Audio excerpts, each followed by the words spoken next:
Good afternoon everyone. Good afternoon.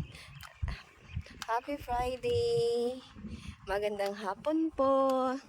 I-flex ko lang ng penyahan sa dul na diri sakop sa Seloy Siati, Matotom, Mount Matotom.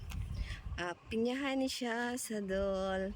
Diri na siya na area na sakop sa Seloy Siati. Follow Mulok, South Cotabato. Naana ang penyahan. So ano ni siya, dati ni siyang plantasyon ng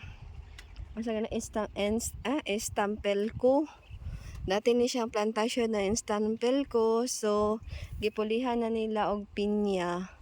First natanom ang pinya diri sa Seloy Siati, mo nang pinakauna nila nga seedling. Kung ma-harvest ni siya, pinakauna na ma-harvest.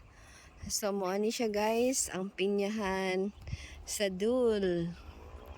Yan ang lawak ng pinyahan. Asa maraming bunga ang kanilang mga lubi doon, no? Ang kanilang mga niyog. Yan po. Dabarkads, pinyahan sa Seloy Siati, plantasyon ng dul. I-place ko lang po to. Pero dyan ang Matotom, malayo pa dito sa amin. Ang Mount Matotom at ang kanyang bundok na yan, no? Layo pa yan sa amin. Hindi pa ako nakaharating dyan sa bundok na yan. Pero doon sa Mount Matotom, minsan lang akong nakarating during karang tree planting.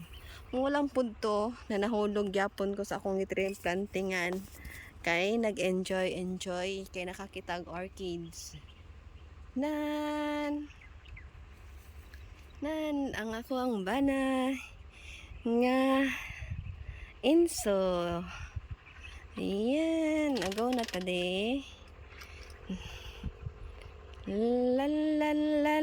Lan.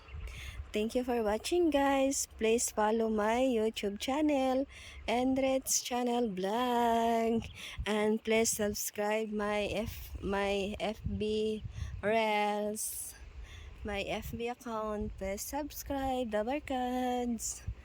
Thank you for watching. Thank you.